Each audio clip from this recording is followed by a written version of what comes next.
पहला अध्याय और उसका 2 पद। ठीक। हे मेरे भाइयों, ठीक, जब तुम नाना प्रकार की परीक्षाओं में पढ़ो, सुनिएगा, लिखने वाला कहता है हे मेरे भाइयों, जब तुम नाना प्रकार की परीक्षाओं में पढ़ो तो इसको पूरे आनंद की बात समझो। तो इसको पूरे आनंद की बात समझो, ये जानकर कि तुम्हारे विश्वास के जी परखे जाने से धीरज उत्पन्न होता है। लिखा है जानकर कि तुम्हारे विश्वास के परखे जाने से क्या उत्पन्न होता है? धीरज उत्पन्न होता है। और जब आप नाना प्रकार की परेशानियों में पड़े तो उसे क्या समझे? आनंद की बात समझे। और परमेश्वर जानता है कि आपके लिए सही क्या है। परमेश्वर जानता है आपके लिए सही रास्ता क्या है। चौथा वाला पद। पर धीरज को अपना पूरा काम करने दो। हाँ, धीरज को अपना काम करने दो कि तुम पूरे और सिद्ध हो जाओ जी, और तुम में किसी बात की घटी न रहे। सुनिएगा, परंतु धीरज को अपना काम करने दो ताकि तुम सिद्ध हो जाओ। क्या हो जाओ?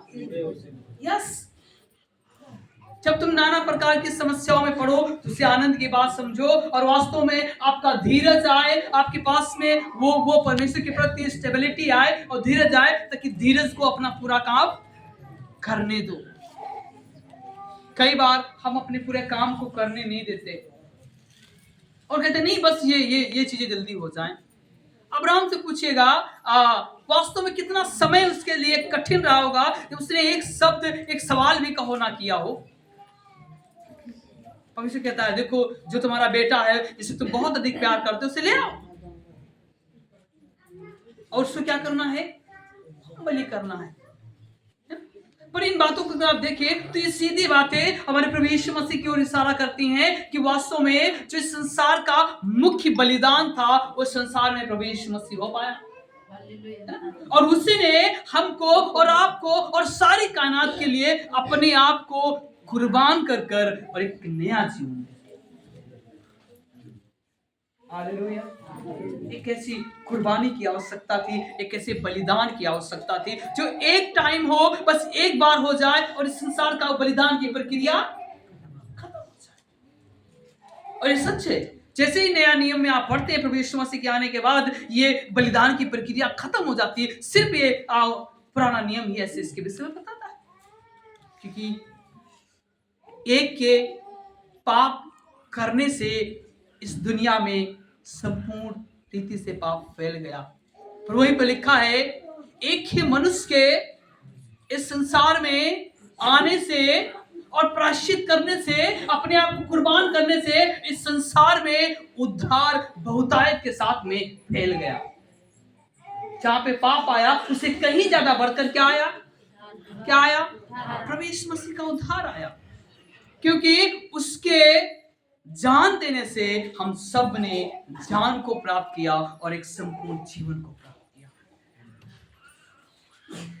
ताकि हम सब जीवन पाएं और बहुतायत से जीवन पाएं।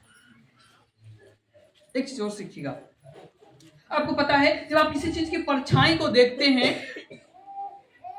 मान लो किसी चीज की परछाई हो और जब उस परछाई को कोई शीशी या कोई, मान लो आप ही हैं, उस परछाई को जब आप परछाई को जो सही चीज वस्तु की वो परछाई है, जब उसके पास आप लाएंगे तो परछाई गायब हो जाती है। क्या हो जाती है?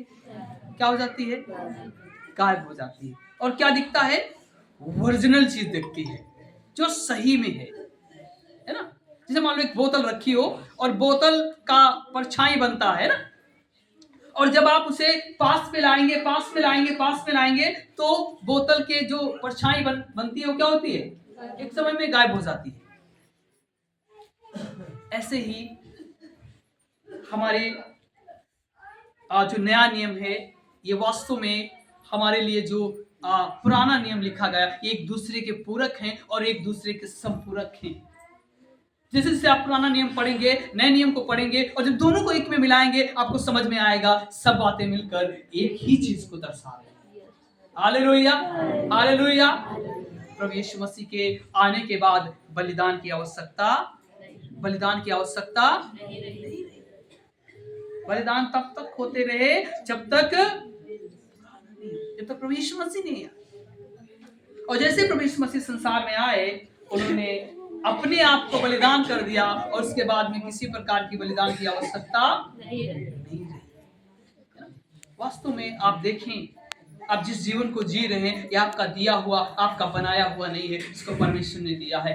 जिस सांस को, जिस जीवन को, जिस हर प्रतिभोर आप सुबह और उसके सूर्य की किरणों को प्राप्त करते हैं, यह आपकी बनाई हुई नहीं है, इसको परमेश्वर ने बनाया है। और ये वास्तव में ये हमें और आपको मुक्त मिलता है। कैसा मिलता है? कैसा मिलता है?